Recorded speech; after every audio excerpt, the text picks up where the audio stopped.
నమస్తే। ఈరోజు ఉదయం నుంచి భారత సైన్యం అలాగే ఉగ్రవాదుల మధ్యలో ఒక భీకరమైనటువంటి యుద్ధాన్ని తలపించేటువంటి విధంగా కాల్పులు జరుగుతూ ఉన్నాయి। జమ్మూ కాశ్మీర్లో ఇటీవల జరిగినటువంటి పహల్గామ్ ఉగ్రదాడికి జవాన్లు ప్రతీకారం తీర్చుకున్నటువంటి దిశగా ప్రయత్నాలు జరుగుతూ ఉన్నాయి।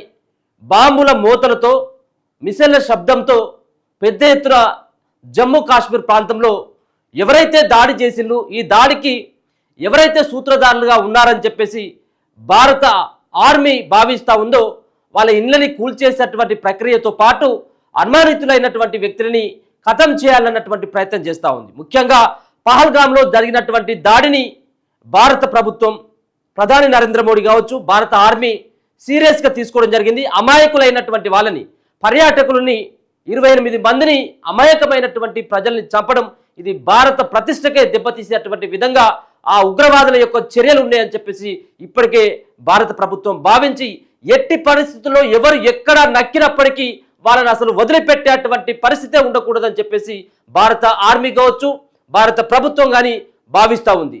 అదే సందర్భంలో ఈరోజు ఉదయం నుంచి మరి పెద్ద ఎత్తున భారత ఆర్మీ జమ్మూ కాశ్మీర్ సరిహద్దు ప్రాంతంలో పాగా వేయడం జరిగింది। అనుమానితులైనటువంటి ఉగ్రవాదుల్ని మట్టు పెట్టడమే ధ్యేయంగా కాల్పులు జరుపుతూ ఉంది। మరో పక్కన ఉగ్రవాదులు సైతం కూడా ఇప్పటికే భారత ఆర్మీ భారత సైన్యం పైన కూడా కాల్పులు జరిపేటువంటి ప్రక్రియలో భారత ఆర్మీలో ఉన్నటువంటి 2 సైనికులకి కూడా గాయాలైనట్టుగా తెలుస్తూ ఉన్నది। పెద్ద ఎత్తున ఇప్పటికి కూడా ఇంకా అక్కడ బాంబుల శబ్దంతో ఎదురు కాల్పులతోటి జమ్మూ కాశ్మీర్ ప్రాంతం అంతా కూడా ఒక భీకరమైనటువంటి యుద్ధాన్ని తలపించేటువంటి విధంగా అయితే ఉన్నది। ఇప్పటికే ఉగ్రవాది ఆసిఫ్ షేక్ సంబంధించినటువంటి ఇల్లు కావచ్చు ఆదిల్ గురుకు సంబంధించినటువంటి ఇంటిని పూర్తి స్థాయిలో నేలమట్టడం చేయడం జరిగింది। ఐఈడి సంబంధించినటువంటి బాంబులతో వాటిని వాళ్ళిద్దరికి సంబంధించినటువంటి ఇండ్లను పేల్చేస్తే మరో సంబంధించినటువంటి లష్కర్ తోయిబా కీలక కమాండర్ అయినటువంటి ఆల్తాఫ్ అలీ సంబంధించినటువంటి ఆయనను మొత్తానికైతే మాత్రం చంపడం జరిగింది। ఇప్పటికే మనకు అందుతున్నటువంటి సమాచారం ప్రకారం 3 ఇప్పటికే చంపినట్టుగా తెలుస్తా ఉంది। ఈ యొక్క భీకర కాల్పులతోటి మొత్తం జమ్మూ కాశ్మీర్ ప్రాంతం అంతా కూడా మరి బాంబుల మోతతోటే శబ్దం వినపడతా ఉన్నది। జమ్మూ కాశ్మీర్ సరిహద్దుల్లో ఉన్నటువంటి లీఫా లోయలో పెద్ద ఎత్తున కూడా ఒక పక్కన ఉగ్రవాదులు మరో పక్కన భారత సైన్యం మరి కాల్పులు అయితే జరుపుతూ ఉన్నది। ఇంకా కూడా కాల్పులు జరుగుతూనే ఉన్నాయి।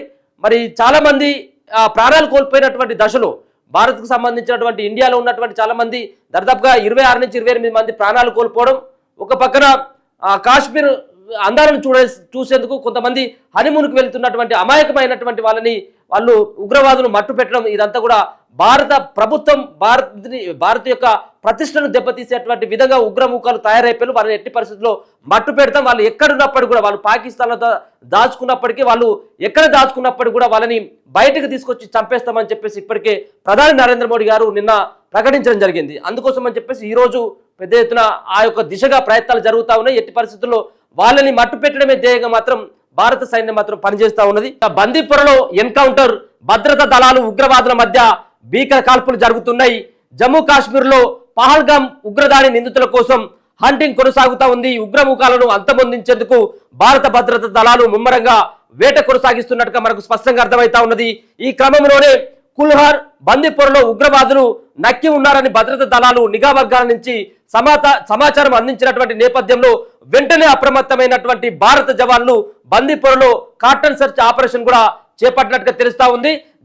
జవాన్ల రాకను గమనించిన ఉగ్రముఖాలు ఒక్కసారిగా కాల్పులకు తెగబడ్డారు। వెంటనే తేరుకున్నటువంటి భద్రతా దళాలు తిరిగి ఎదురు కాల్పులు జరిపినట్టుగా సమాచారం అందుతా ఉంది। భద్రతా దళాలు అలాగే ఉగ్రవాదుల మధ్య భీకరంగా ఫైరింగ్ జరుగుతూ ఉంది। ఈ కాల్పుల్లో 2 జవాన్లు కూడా గాయపడ్డట్టుగా మనకు అందుతున్నటువంటి సమాచారం।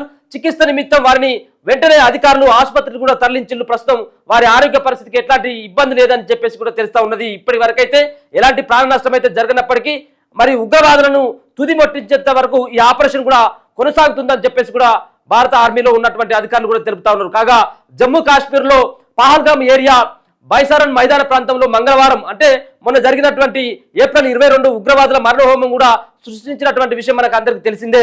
మినీ స్విట్జర్లాండ్ గా పిలిచే పహల్గామ్ కు కుటుంబంతో కలిసి సరదాగా టైం స్పెండ్ చేసేందుకు వచ్చిన పర్యాటకులపై ఉగ్రముఖాలు విచక్షణ రహితంగా కాల్పులు జరిపినటువంటి విషయం మనం చూడడం జరిగింది। ముష్కర్లో పాశవిక దాడిలో 26 మంది అమాయక ప్రజలు మృతి చెందగా మరికొందరు పర్యాటకులు బుల్లెట్ గాయాలతో తీవ్రంగా గాయపడ్డారు। దీంతో పహల్గామ్లో దాడికి పాల్పడినటువంటి ముష్కర్ల కోసం భారత దళాలు మాత్రం జమ్మూ కాశ్మీర్ను అనువరువు కూడా శోధిస్తా ఉన్నారు. ఎక్కడ ఉన్నప్పుడు కూడా ఎక్కడ దాచుకున్నప్పుడు కూడా వదిలిపెట్టేటువంటి ప్రసక్తే లేదని చెప్పేసి భారత ఆర్మీకి సంబంధించినటువంటి అధికారులు కూడా చెప్తా ఉన్నారు. ఇక మరో పక్కన పహల్గామ్ దాడి కుట్రదారులపై పాక్ పైన కూడా భారతదేశ ప్రజలు కూడా ఇప్పటికే రగిలిపోతా ఉన్నారు. ప్రతీకారం తీర్చుకోవాలని చెప్పేసి దేశవ్యాప్తంగా కూడా ప్రధానంగా డిమాండ్ వినపడతా ఉన్నది. అదను చూసి దెబ్బ కొట్టేందుకు మాత్రం భారత్ సిద్ధమైతుంది.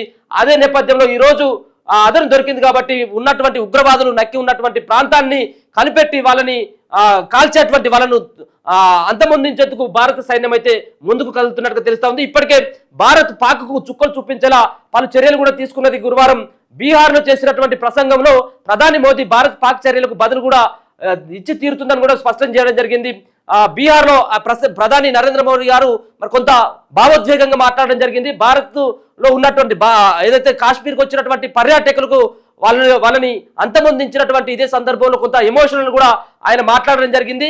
భారత్ పాక్ చర్యలు బదిలిచ్చి కూడా తీరుతుందని చెప్పేసి కూడా స్పష్టం చేయడంతో పాటు ఉగ్రవాదులను వారి మద్దతుదారులను కూడా ప్రపంచపు అంచుల వరకు వెంటాడి అంతమొందిస్తామని చెప్పేసి కూడా గట్టిగా మోడీ గారు కూడా వార్నింగ్ ఇవ్వడం జరిగింది. ప్రపంచపు అంచులో ఉన్నప్పటికీ కూడా మేము తీసుకొచ్చి వాళ్ళని కాల్చి చంపేస్తాం అంతమొందిస్తామని చెప్పేసి నరేంద్ర మోడీ గారు ఏదైతే నిన్న చెప్పడం జరిగిందో అది ఈ రోజు అమలవుతా ఉన్నది.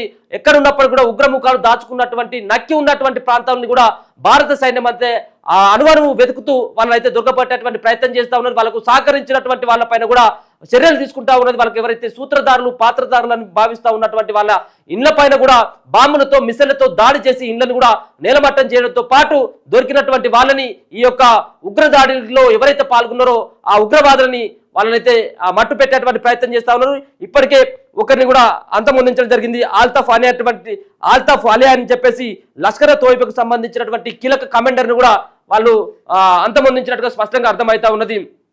ఇక నిన్న మోడీ గారు సైతం కూడా వార్నింగ్ ఇచ్చినటువంటి నేపథ్యంలో ఇలా మరి ఆ యొక్క ఆర్మీకి సైతం కూడా వాళ్ళు కూడా సంసిద్ధం కావడం జరిగింది. ఉదయం నుంచే ఈ యొక్క భీకర యుద్ధాన్ని తలపించేటువంటి విధంగా అక్కడ ఆపరేషన్ అయితే కొనసాగుతుంది. ఇక దాడి తర్వాత ప్రధాని మోదీ సారథ్యంలో సమావేశమైనటువంటి కేంద్ర కేబినెట్ కమిటీ తక్షణం పాక్పై 5 చర్యలు కూడా ఉపక్రమించినటువంటి సంగతి మనందరికీ తెలుసు.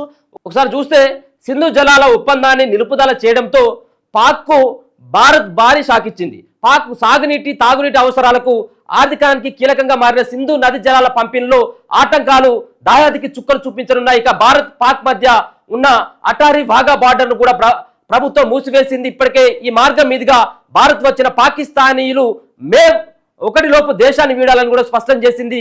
భారత్లోని పాక్ మిలిటరీ అనుబంధ సిబ్బందిని తమ దేశానికి తిరిగి వెళ్లాలని పాక్ ప్రభుత్వం ఆదేశించింది. ఇరు దేశాల్లోని దౌత్య కార్యాలయంలో సిబ్బందిని 55 నుంచి 30కి కుదించింది. సార్క్ వీసా మినహాయింపు పథకం నుంచి పాక్ జాతీయులను తప్పించింది. ఇప్పటికే ఈ పథకం కింద భారత్ లో ఉన్న వారు 48 గంటల్లోపు దేశాన్ని వీడాలని కూడా బుధవారం కూడా వాళ్ళు స్పష్టం చేసింది. ఇక పాకిస్తానీయులకు సాధారణ వీసాల జారీని కూడా నిలిపివేస్తున్నట్లు గురువారం భారత్ ప్రకటించింది. ఇప్పటికే జారీ చేసిన వీసాలు ఏప్రిల్ 27 వరకే అమల్లో ఉంటాయని పేర్కొంది. మెడికల్ వీసాలు ఏప్రిల్ 29 వరకు చెల్లుబాటు అవుతాయని చెప్పింది. ఈ గడువు ముగిసే లోపు పాకిస్తానీయులు దేశాన్ని వీడాలని కూడా స్పష్టం చేసింది. ఇక అటారీ బార్డర్ వద్ద నిర్వహించే రిట్రీట్ సెరమనీ వేడుకలు కూడా పరిమితంగా నిర్వహిస్తామని చెప్పేసి బోర్డర్ సెక్యూరిటీ ఫోర్స్ కూడా పేర్కొనడం జరిగింది. మొత్తానికైతే మాత్రం భారత్ విధించినటువంటి ఈ ఆంక్షలతోటి పాక్ మాత్రం కాకావికలమైతా ఉన్నది. ఒక పక్కన యుద్ధం చేస్తూనే ఒక పక్కన కాల్పులు జరుపుతూనే పాక్ కు సంబంధించినటువంటి ఒప్పందాల్లో భాగంగా రద్దు చేసుకున్నట్టుగా మనకు స్పష్టంగా అర్థమైతా ఉన్నది.